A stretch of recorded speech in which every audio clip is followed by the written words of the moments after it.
کہ ہم لوگ 15ویں شعبان کو کیا کہتے ہیں؟ شب برات. غور کریں، ہم اصول کی بات کر رہے ہیں اس لیے میں سمجھا رہا ہوں.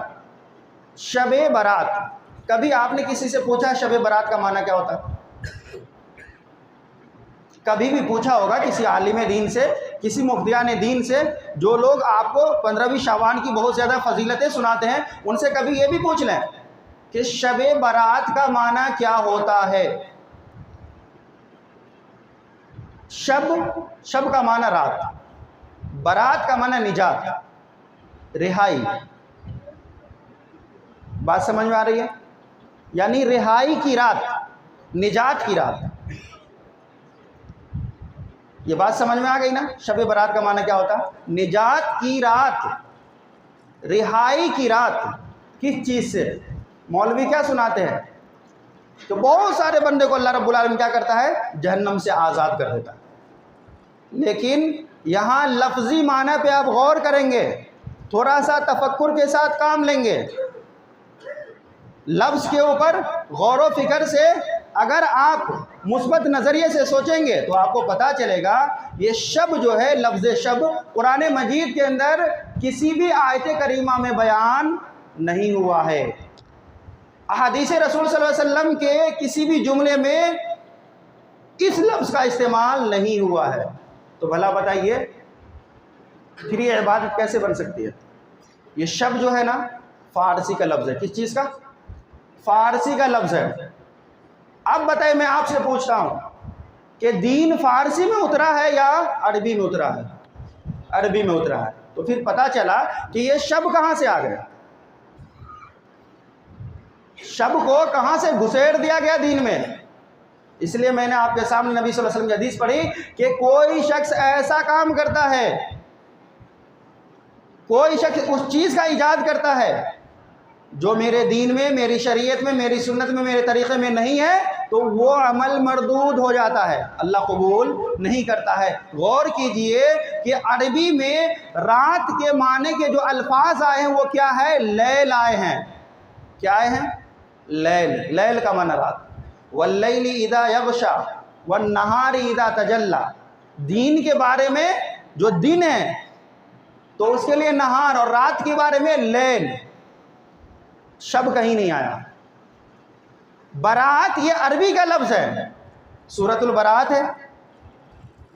برات کا معنی رہائی، نجات، خوشخبری. اب بھلا بتائیے کہ ایک لفظ فارسی کا اور دوسرے لفظ عربی کا، یہ شریعت بنا کر کے ہم مسلمانوں کو ملاؤں نے پیش کر دیا، اور اپنی روٹی سیکنے کے لیے، اپنے پیٹ کے دھندے بڑھانے کے لیے، اپنی جائیداد بنانے کے لیے ہمیں بیوقوف بنایا جا رہا ہے. اور ہم لوگ بھی ہے کہ تفکر سے کام نہیں لیتے. کیوں؟ کیونکہ ہمیں اصل چیز سے روک دیا گیا ہے. جس کتاب کو پڑھنے کے بعد انسان باشعور ہو جاتا ہے، انسان ذی عقل ہو جاتا ہے، اہل علم ہو جاتا ہے، انسان کے اندر ہوش و حواس آ جاتی ہے، اس کتاب سے ہمیں روک دیا گیا ہے. کیا کہا جاتا ہے؟ قرآن اکیلے مت پڑھو، قرآن تمہیں پڑھنا ہی نہیں چاہیے، قرآن تمہارے سمجھنے کی کتاب نہیں ہے. قرآن کہہ رہا ھدی للناس وبینات من الھدی والفرقان. یہ قرآن ہی ایسی کتاب ہے جو ہم نے سارے کے سارے انسانوں کے لیے نازل فرمایا، عام خاص، عالم جاہل، سارے لوگ. اور اسی کتاب سے ہمیں روکا جا رہا ہے، جس کتاب میں لکھا افلا تتفکرون، تم غور و فکر کیوں نہیں کرتے؟ افلا تعقلون، تم عقل کیوں استعمال نہیں کرتے؟ غور کریں. تو اصل مدعے سے آپ کو یہ کون ہٹا رہا ہے؟ مولوی حضرات. اس لیے آپ جو ہے اس چیز کو، اس بدعت کو سنت ہی نہیں بلکہ عبادت سمجھ کر کے کر رہے ہیں، اور جس وجہ سے نہ ہی وہ اعمال قبول ہو رہے ہیں، بلکہ کہ جائے کہ اعمال قبول ہو، ہمارا ایمان جو ہے وہ ایکسیڈنٹ کر جاتا ہے، ایمان خطرے میں پڑ جاتا ہے. اگر کسی کو کہیے کہ بھائی یہ چیز نبی صلی اللہ علیہ وسلم کی سنت میں ثابت نہیں ہے، نبی صلی اللہ علیہ وسلم نے نہیں کیا ہے، صحابہ نے نہیں کیا ہے، تابعین نے نہیں کیا ہے، تو وہ فوراً آ جاتے کہاں؟ کس مسلک سے ہو، کس مسلک سے ہو، ہمارے مسلک سے ہو یا نہیں ہو. اہل سنت والجماعت ہو یا نہیں ہو، ہمارے امام کے مقلد ہو یا نہیں ہو، کس امام کی پیروی کرتے ہو؟ یہ سوال ہوتا ہے یا نہیں ہوتا؟ میرے بھائیو، یہ لفظ جو ہے مسلک پرستی، تقلید پرستی، شخصیت پرستی، مسلمانوں کے ایمان کو، جان کو، وحدت کو، تمام چیزوں کو کمزور کر کے رکھ دیا ہے۔ آج دیکھیے کروڑوں نہیں اربوں میں مسلمان ہیں، کہیں بھی عزت پا رہے ہیں؟ نہیں، ہر طرف ذلت ذلت ذلت، ہر طرف ذلت۔ وجہ کیا ہے؟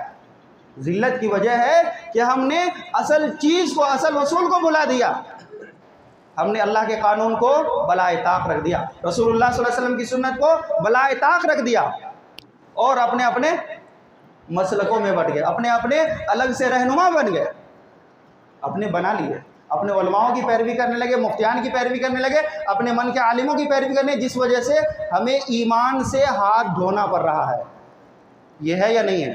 کتنی بچیاں غیروں کے ساتھ بھاگ گئی، غیر مسلک قبول کر لیے، پورے دین سے بدل گئے۔ کتنے لوگ آج وسیم رضوی اگر بدلا ہے، اگر وسیم رضوی ایمان کو چھوڑا ہے، کہیں نہ کہیں وجہ آپ سے اختلافات کا اثر ہے۔ اگر سارے کے سارے لوگ قرآن مجید پڑھتے، قرآن مجید سمجھتے، رسول اللہ صلی اللہ علیہ وسلم کو قائد اعظم، امام اعظم مانتے، آج یہ دن دیکھنا نہیں پڑتا۔ غور کریں تو یہ راہ اتنا مشکل رہا میرے بھائیوں کہ اگر اس راہ سے ہم تھوڑا سا بھی الگ ہو جاتے، اپنے آپ کو الگ کر لیتے، اللہ کی قسم کہہ رہا ہوں آپ کے اعمال ہی نہیں، ایمان خطرے میں پڑ جاتے ہیں۔ تو شب برات کا معنی کیا ہے؟ اب سمجھ میں آ گیا؟ یہ اسی طریقے سے، جس طریقے سے نماز میں، اسی طریقے سے جنازے میں لوگ اپنی زبان میں نیت کرتے ہیں، یہ شب برات جو ہے اسی طریقے سے ہے، اسی رسمی اعتبار سے۔ وہ بھی عبادت نہیں ہے، وہ بھی سنت نہیں ہے۔ اگر سنت ہوتی تو لوگ عربی میں نیت کرتے، اگر سنت ہوتی تو وہ نیت نبی صلی اللہ علیہ وسلم کی احادیث میں مذکور ہوتی، لیکن کسی بھی حدیث میں وہ چیزیں ملتی ہے نہیں۔ اگر کوئی عربی ہے تو عربی زبان میں نیت کرے گا، انگلش ہے انگلش زبان میں نیت کرتا ہے، بنگالی ہے بنگالی زبان میں نیت کرتا ہے، اور اپنے اپنے بھاشے کے اعتبار سے لوگ نیت کر رہے ہوتے ہیں۔ ہم لوگ اردو بولتے ہیں تو اردو زبان میں نیت کرتے ہیں یا نہیں کرتے؟ اب بتائیے، نبی صلی اللہ علیہ وسلم نے جس چیز کو دین بتایا ہے، حال چال پوچھنا بھی ہے تو عربی میں پوچھا جاتا ہے، السلام علیکم ورحمۃ اللہ وبرکاتہ۔ پوچھتے ہیں یا نہیں پوچھتے ہیں؟ کبھی اپنی زبان میں پوچھے ہیں؟ کبھی بولیں کسی کے اوپر تمہارے اوپر اللہ کی سلامتی ہو، اس نے بھی وہی الفاظ کہا ہو آپ کو کہ آپ کے اوپر بھی اللہ کی سلامتی ہو؟ ایسا ہوا کبھی؟ نہیں، کیونکہ وہ اصول ہے، قاعدے ہیں۔ السلام علیکم کا جواب وعلیکم السلام ہے۔ تو غور کریں، یہ بات سمجھ میں آ رہی ہے نہیں آ رہی ہے؟ میں سمجھا رہا ہوں، میں تقریر نہیں کر رہا ہوں کہ شب برات کے ذریعے سے ہمیں ملاؤں نے کتنا گمراہ کر رکھا ہے، اور ہم اسے عبادت و سنت سمجھ کے نہ جانے کتنے پیسے خرچ کرتے ہیں، کتنے نیندوں کو حرام کرتے ہیں۔ فجر کی نماز کوئی نہیں پڑھتا، 5 اوقات کی نمازیں کوئی نہیں پڑھتا، لیکن اس رات کو 100 رکعت نماز پڑھیں گے، یہ ہے یا نہیں؟ پڑوسیوں کا کھانا ابھی نہیں کھلائیں گے، لیکن اس رات کو ضرور کھلائیں گے۔ ہر وہ کام لوگ کرتے ہیں جو بدعات ہے۔ میرے بھائیو، اس ضمن میں میرا بہت بڑا چیلنج رہا ہے کہ کسی بھی عالم، چاہے وہ کسی بھی مسلک کے ماننے والے ہو، کسی بھی مسلک کے ماننے والے ہو، اگر ایک حدیث صحیح حدیث اگر کسی بھی کتاب سے دے دیا تو انشاءاللہ رب العالمین یہی وہ منبر ہے جہاں سے میں رجوع کروں گا، اور رجوع ہی نہیں کروں گا بلکہ اس مسلک کو بھی میں مان لوں گا اگر کوئی ثابت کر دے شب برات حدیث سے، کہ یہ لفظ ہی نہیں ملے گا۔ دوسری بات، لوگ بولتے ہیں کہ مولانا وہ بھی تو حدیث سے ہی بتاتے ہیں نا۔ اچھا، اگر ایسا نہیں ہے تو وہ حدیث کی کتابوں میں کیوں ہے؟ یہ بھی سوال ہے۔ اگر ایسا نہیں ہے، اگر نبی صلی اللہ علیہ وسلم کی سنت سے ثابت نہیں ہے تو پھر لوگ حدیث کیوں بتاتے ہیں، اور وہ حدیث کی کتابوں میں کیوں ہے؟ لوگ یہ بھی بولتے تو اچھا صحیح ضعیف کا فیصلہ آپ کیوں کرتے ہیں؟ آپ کون ہوتے کرنے والے؟ اگر ایسا ہوتا تو محدث نے نقل ہی نہیں کیا ہوتا، حدیث کی کتابوں میں حدیث آتی ہی نہیں. یہ باتیں ذہن میں چلتی رہتی ہے. یہ اسی طریقے سے ہے جس طریقے سے منکرین خدا کا انکار کرنے والے، رسول کا انکار کرنے والے یہ کہتے ہیں کہ اللہ رب العالمین کو جب بندوں سے محبت ہے تو برائی کو پیدا ہی کیوں کیا، حرام چیزوں کو پیدا ہی کیوں کیا. یہ اسی طریقے سے بات سمجھ میں آ رہی ہے. جبکہ قرآن مجید کے اندر مقصد بیان ہو گیا ہے کہ ہم نے انسانوں اور جناتوں کی تخلیق محض اپنی عبادت کے لیے کی ہے. قرآن مجید کے اندر ہمارے اور آپ کے لیے سوال کو اوٹ کر دیا گیا ہے کہ دیکھو ہم نے دونوں راستے بنائے ہیں، وَهَدَيْنَاهُ النَّجْدَيْنِ، ہم نے دونوں راستے بنائے ہیں، اما شاکرا و اما کفورا، اگر تم چاہو تو شکر کے راستے اپنا لو اور چاہو تو کفر کے راستے اپنا لو. اللہ نے فرما دیا کیوں ایسا ہم نے کیا ہے، لِنَبْلُوَكُمْ أَيُّكُمْ أَحْسَنُ عَمَلًا، تاکہ ہم تمہیں چیک کر سکے، تاکہ ہم تمہیں جانچ پڑتال کر سکے کہ تم اللہ کی بات مانتے ہو یا شیطان کی پیروی کرتے ہو.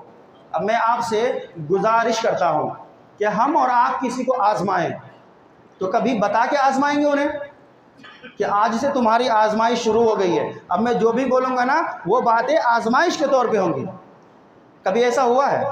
انسانی عقل بھی اس چیز کو تسلیم کرنے سے قاصر ہے. بھلا بتائیے وہ احکم الحاکمین ہے، تمام چیزوں کا خالق ہے، مالک ہے، رازق ہے. میرے بھائیو واللہ رب العالمین ہمارے لیے ہر اس چیز کو جائز قرار دیا جو ہمارے فائدے کے ہے، اور ہر اس چیز کو حرام قرار دیا ہے جو ہمارے لیے نقصان دہ ہے. بھلا بتائیے. تو یہ چیز کہنا کہ بھائی یہ حدیث میں آیا ہے، وہ بھی تو حدیث ہی بیان کر رہے ہیں نا میرے بھائیو.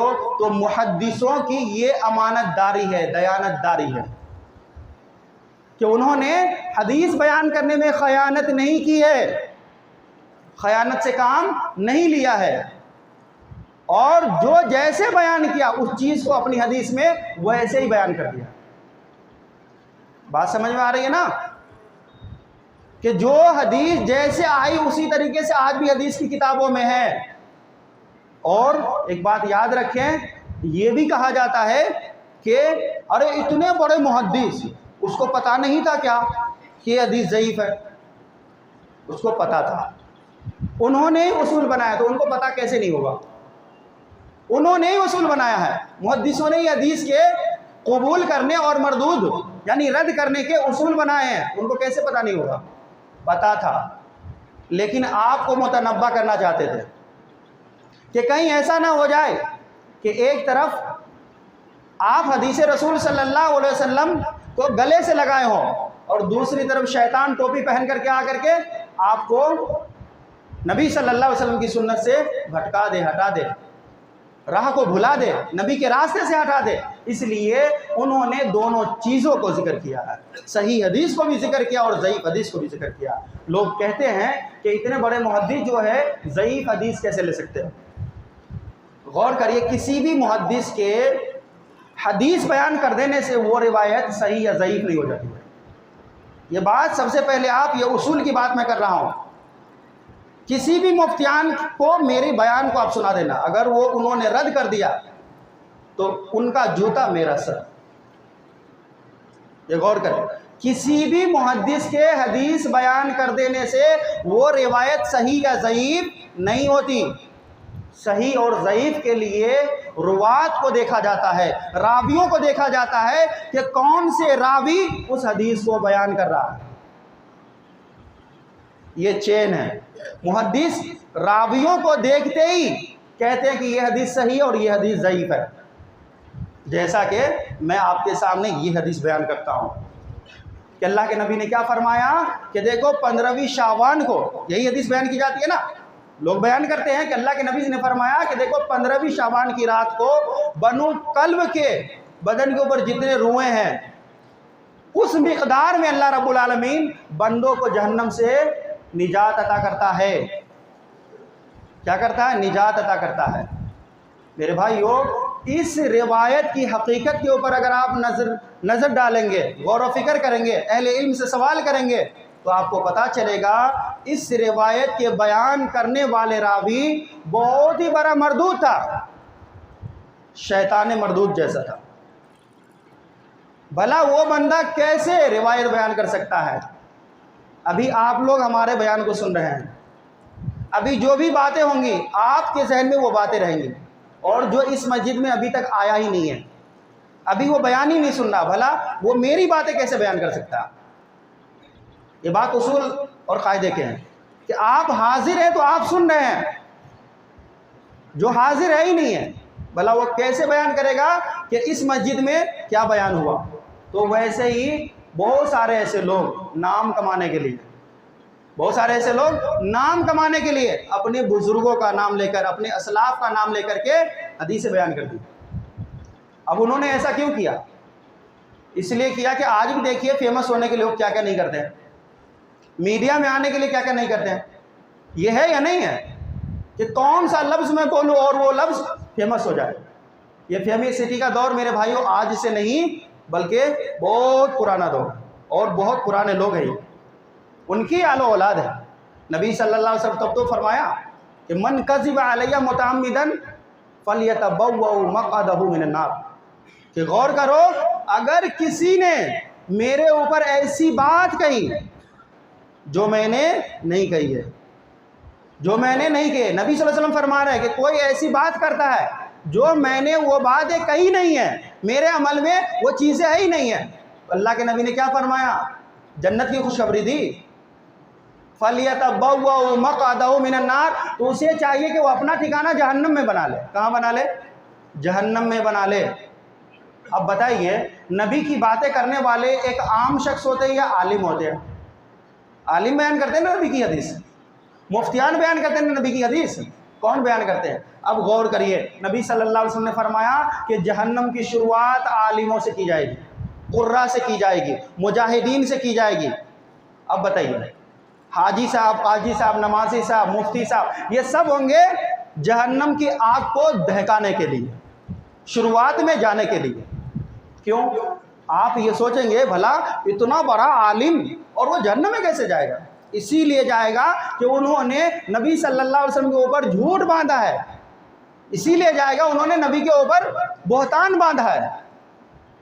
اور نبی کی بات پہ اگر ہمیں اور آپ کو یقین ہے، ایمان ہے، تو ہمیں چاہیے کہ ہم نبی کی باتوں پر ایمان لائے، یقین کریں، چاہے جائے کہ مفتی کی بات سنیں، چاہے جائے کہ علماء کی بات سنیں۔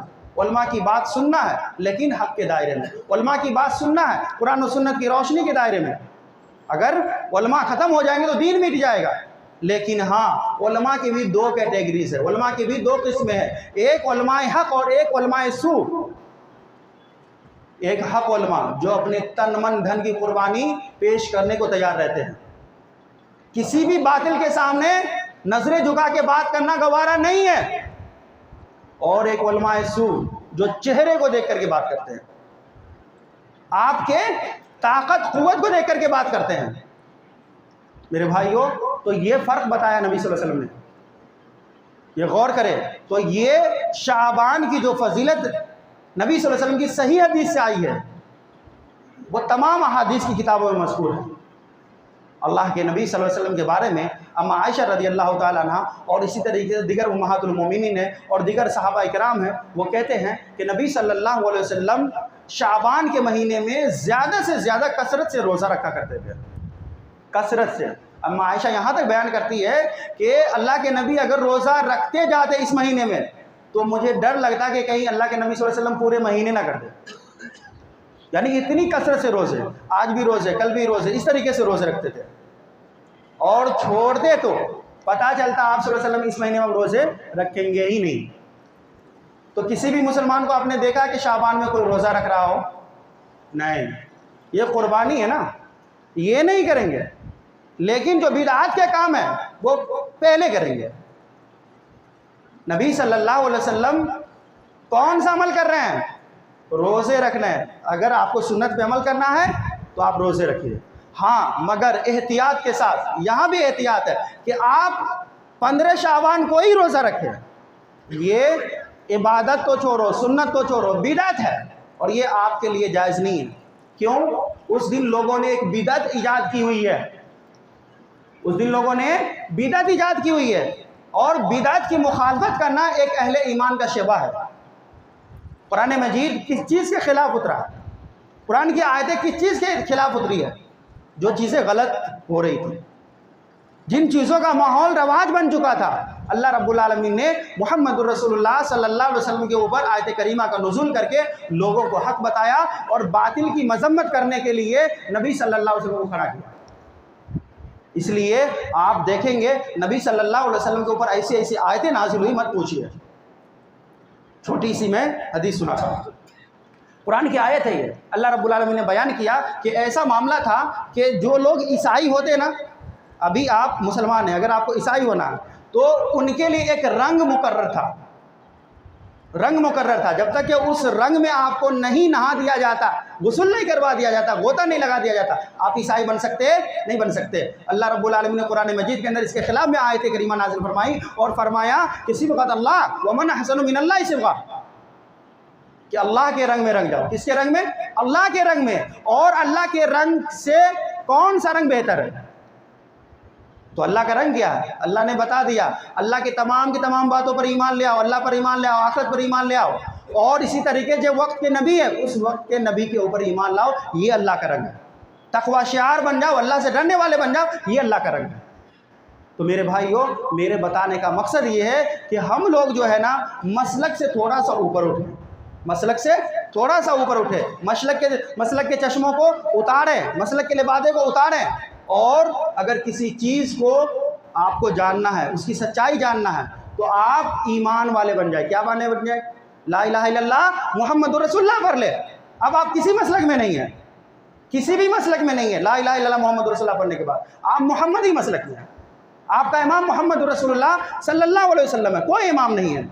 اب دیکھیں اس مسئلے کی تحقیق کر کے آپ کو اگر سچائی نہ ملے تو پھر ہمیں آپ بتانا۔ مسئلہ یہی کھڑا ہو جاتا ہے کہ اگر کوئی آپ کو حق بتا دو تو آپ ان سے پوچھتے کس مسلک سے ہیں، اور یہ مسلک وادی علماء انہوں نے کیا کیا ہوا؟ آپ کے ساتھ تجارت کیا ہوا، اور تجارت کے ذریعے سے وہ اپنے آخرت کو بھی خراب کر رہے ہیں اور آپ کی آخرت کو بھی کیا کر رہے ہیں؟ خراب کر رہے ہیں۔ اس لیے جو چیزیں سنت ہے ہم سب کی ذمہ داری کہ اس سنت پہ عمل کریں، اور جو چیزیں بدعت ہے ان چیزوں کا علی الاعلان بائیکاٹ کریں۔